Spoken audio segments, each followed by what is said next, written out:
Who or what influences your life? Today, Pastor Peter is talking about three of the greatest influences in his life and a whole lot of other things. I think you're going to enjoy this. God's love, elevating, energizing, empowering. Miracles happen when you know that you are loved. Peter Youngren has communicated God's love with millions from every religion and culture. Get ready for your ultimate life because you are loved.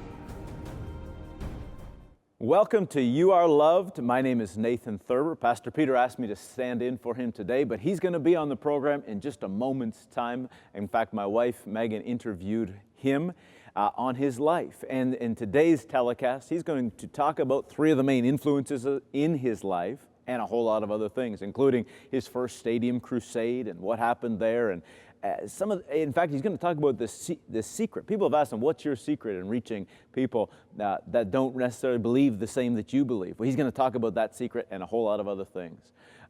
We're grateful you've tuned in today, and I want to invite you anytime throughout the program. If you have a need in your life, please feel free to call. In fact, we invite you to call the Grace Prayer Center. The number's on the screen throughout the program. There'll be someone there to pray with you. We appreciate you tuning in today. Again, this is a very, very special and unique program. So let's go to that interview with Pastor Peter right now. Describe the first 16 years of your ministry. Mostly, you had said it was across Canada and conducting the meetings. Describe that.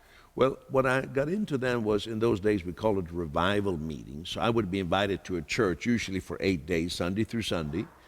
And a lot of that was in Canada, but I was also going to the United States. I was going to Sweden. I was going to, and I started to hold overseas campaigns for that first 16 years. Well, my first stadium meeting was in Scarborough, Tobago. Not Scarborough, Toronto, but Scarborough, Tobago.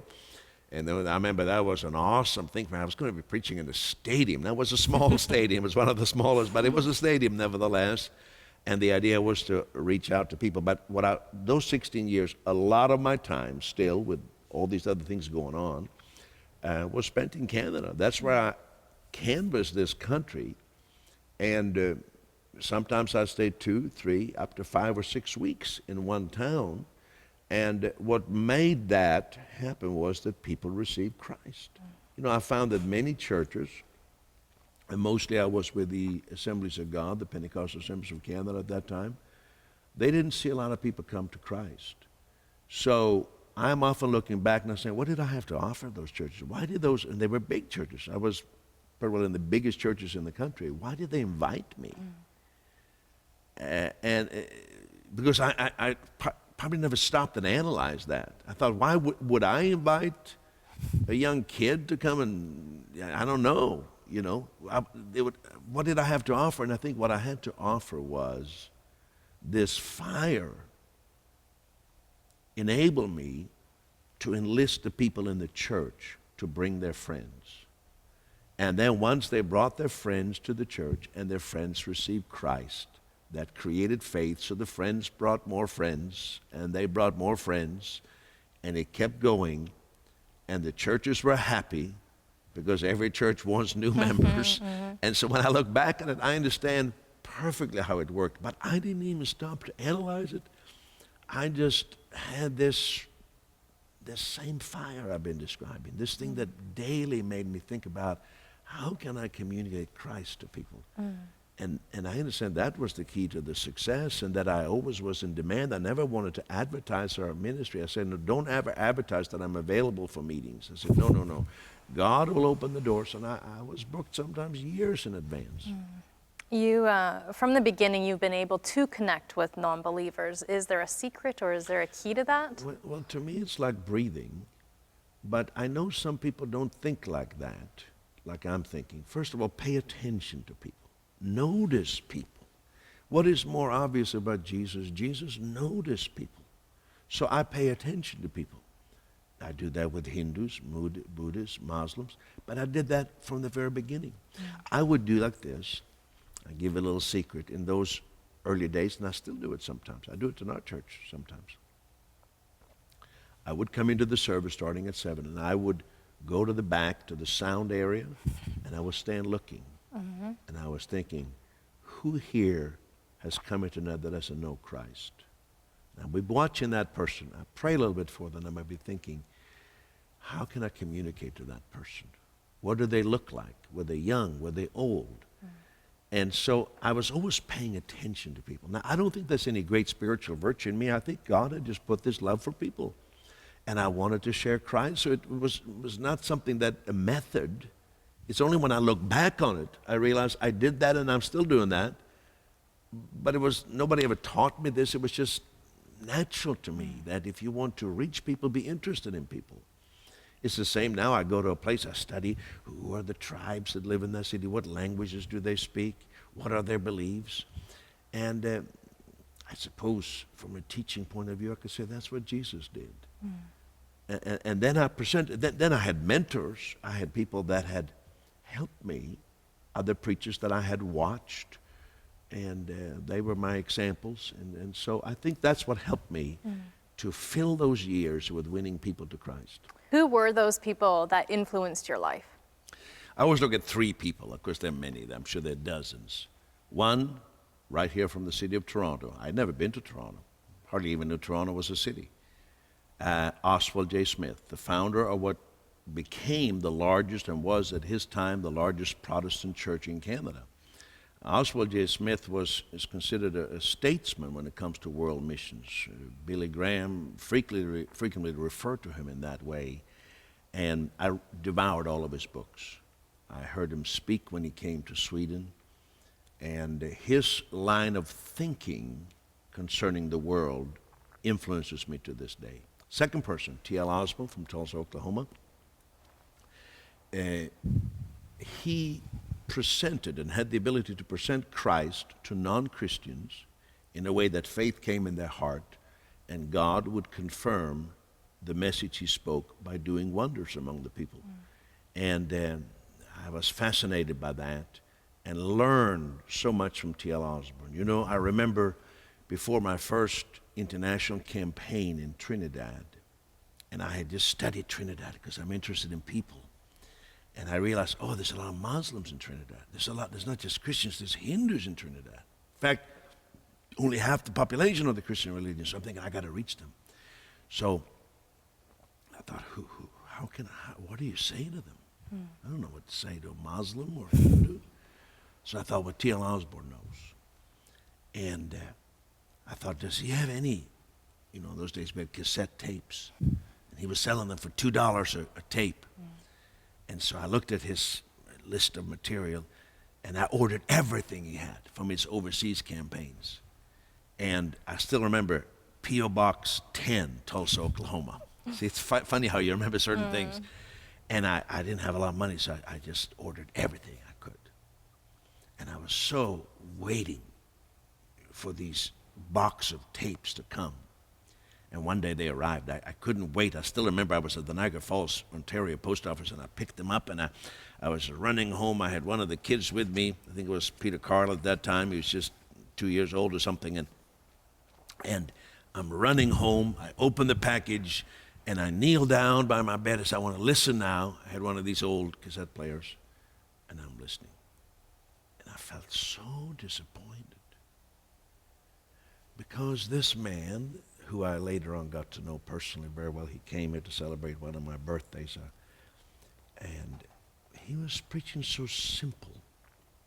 He was saying things very simple. And in fact, his voice wasn't like the preacher voices that I knew, which were more bombastic and more baritone. He was more a little bit high-pitched, and he would simply say things that Christ is present now.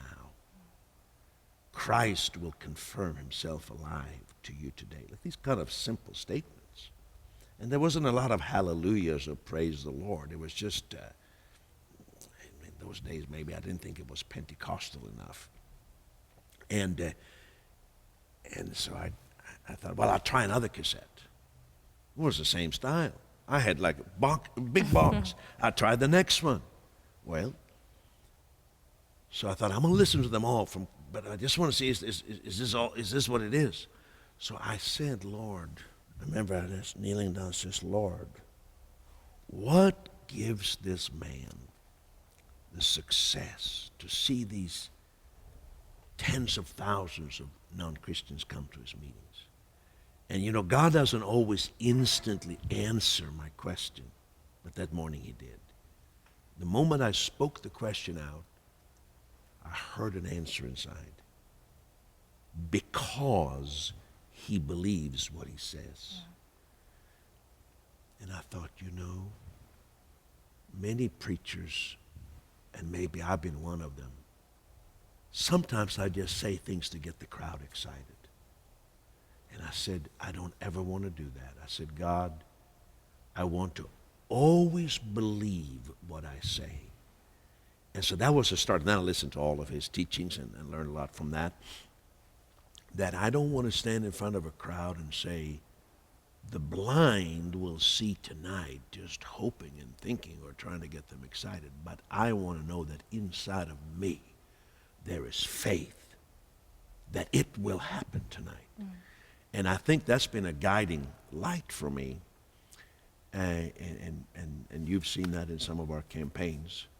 I'm not hoping for something to happen. I know that I know. Then the third mentor, I got carried away here. Arild Edvardsen, probably not a name known to most people in this country, a Norwegian preacher. I read all of his books, listened to all of his teachings. He had a tremendous ability to speak to a secular person, a non-church person. And so he influenced me greatly.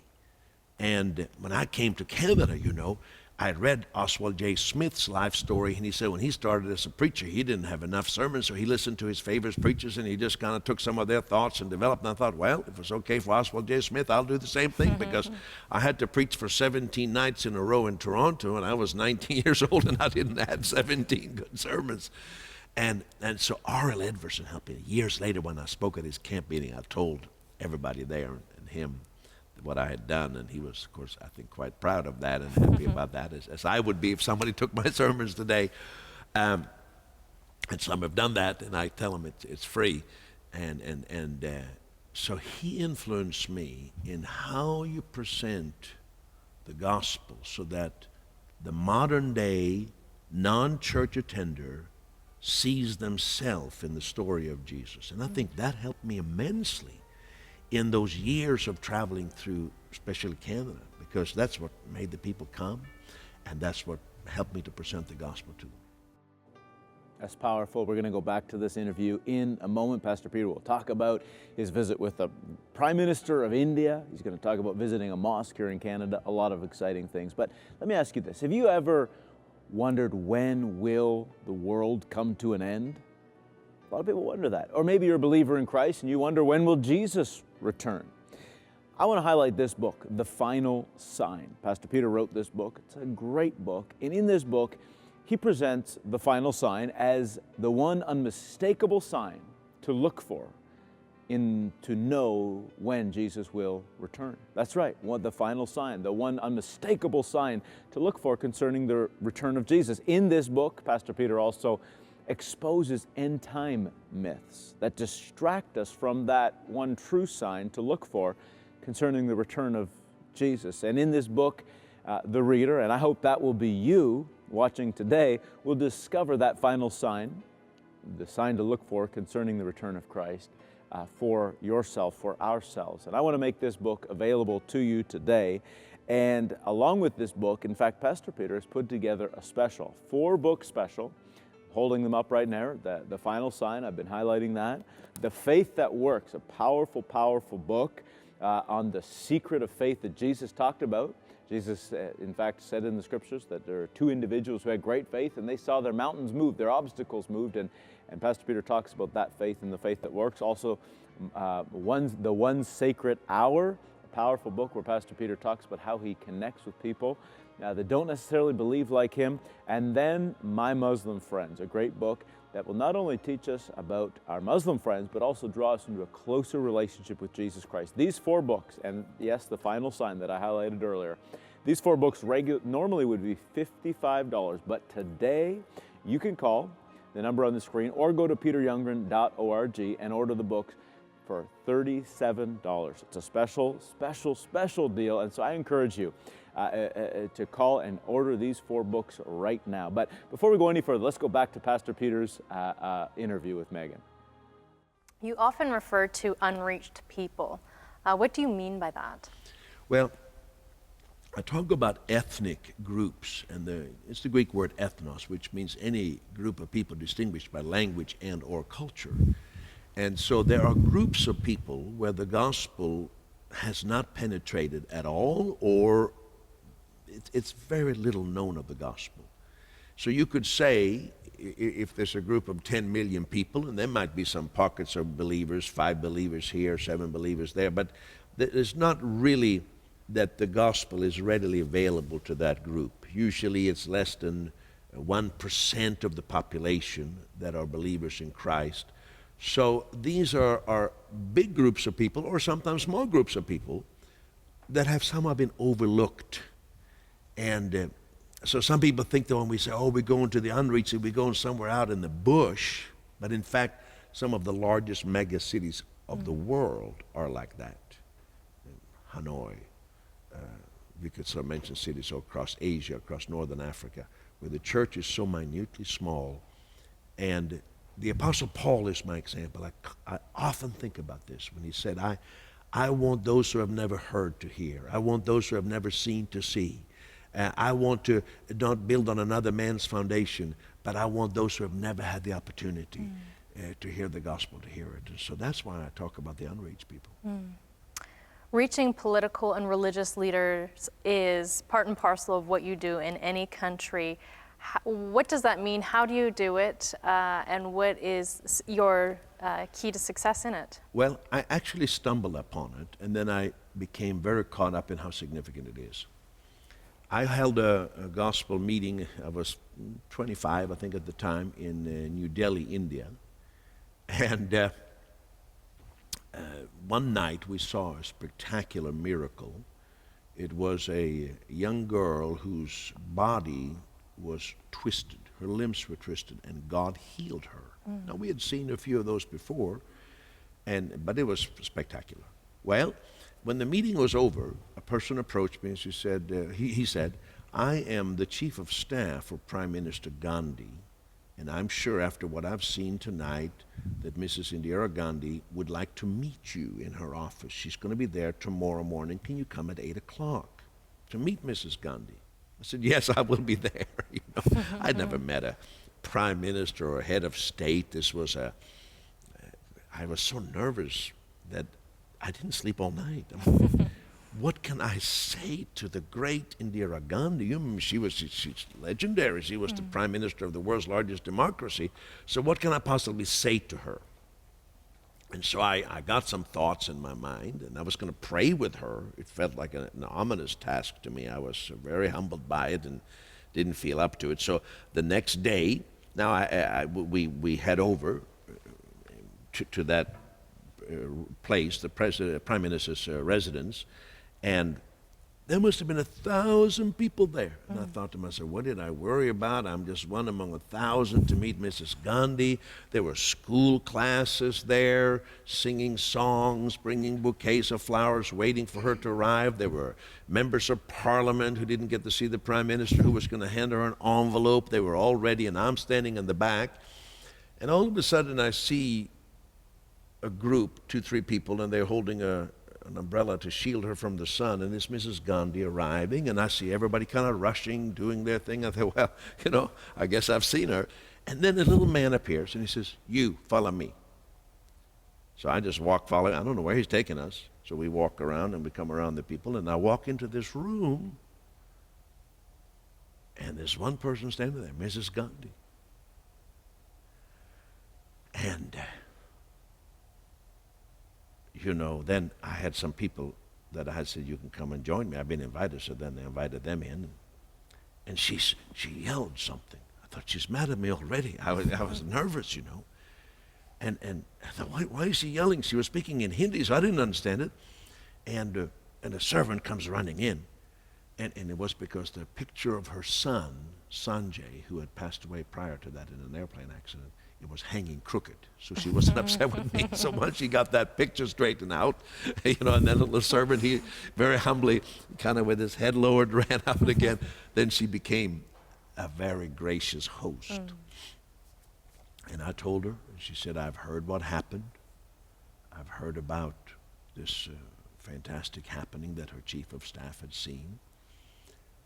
And then she said to me, could you, and I don't want to say exactly, but in fact I was going to stop myself there. The gist of it was, she said, I want you to pray for me. And she had some things in her family, and there were things, doesn't matter what it was.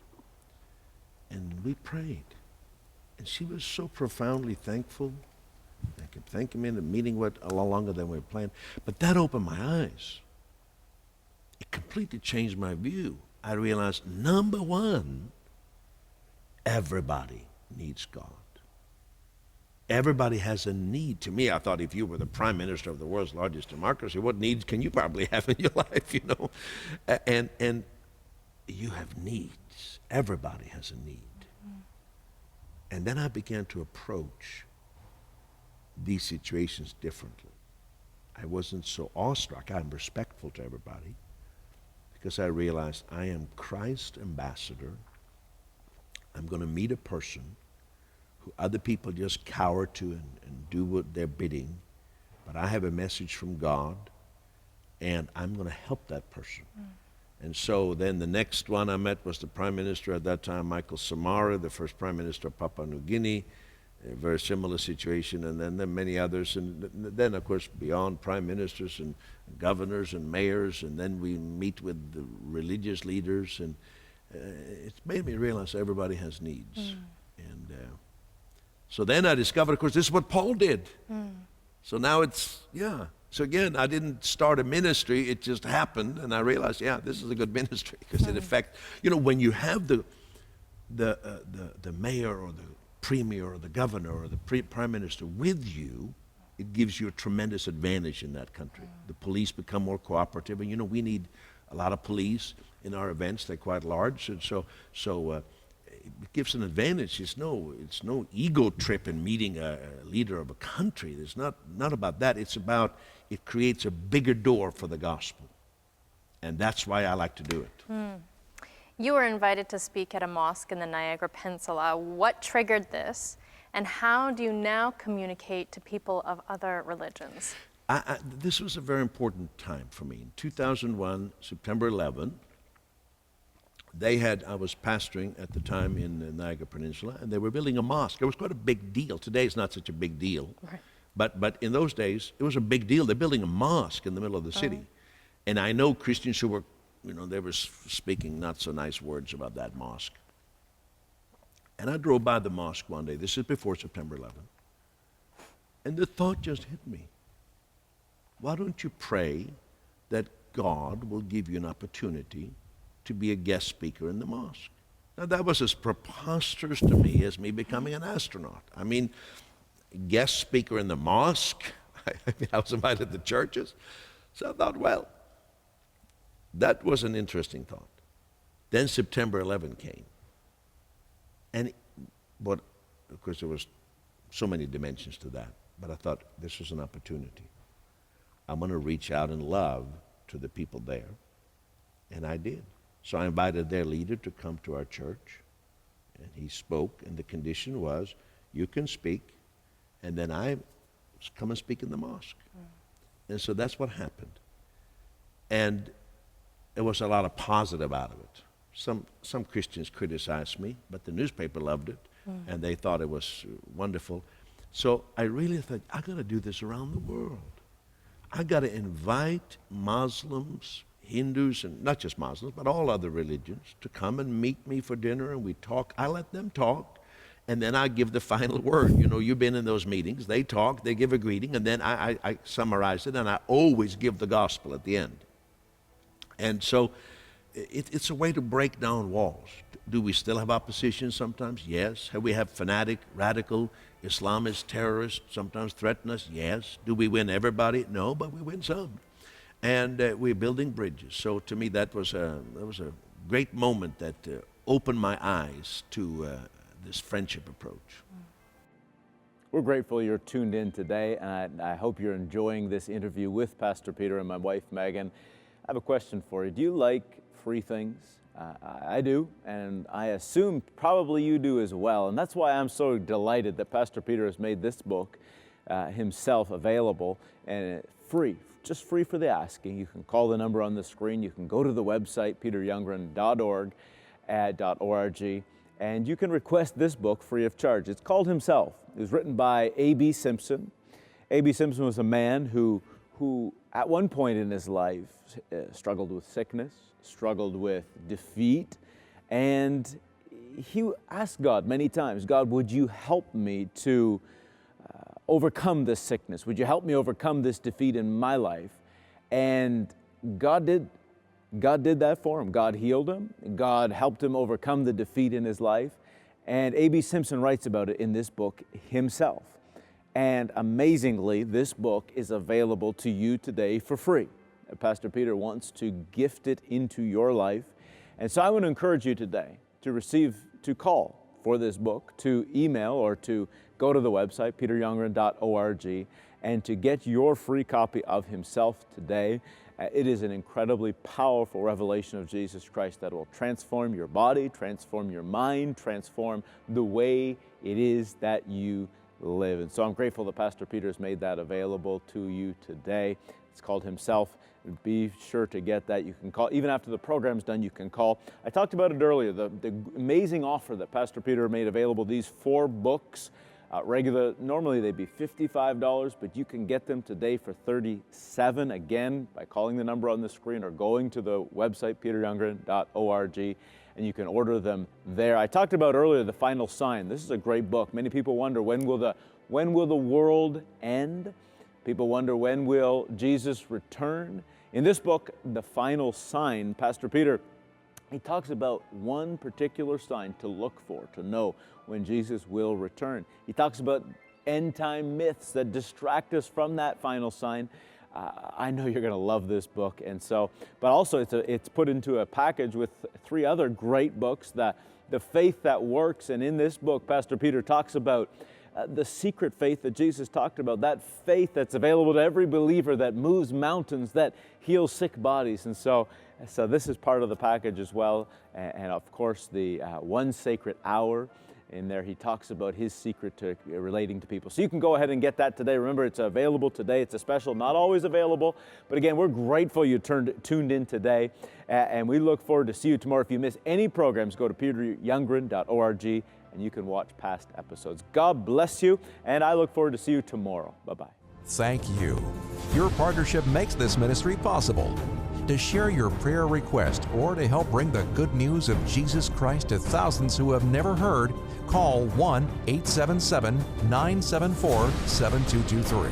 You can give at www.peteryoungren.org or send your gift to World Impact Ministries at P.O. Box 2108, Vista, California 92085, 2108, or 190 Railside Road, Toronto, Ontario, Canada, M3A 1A3.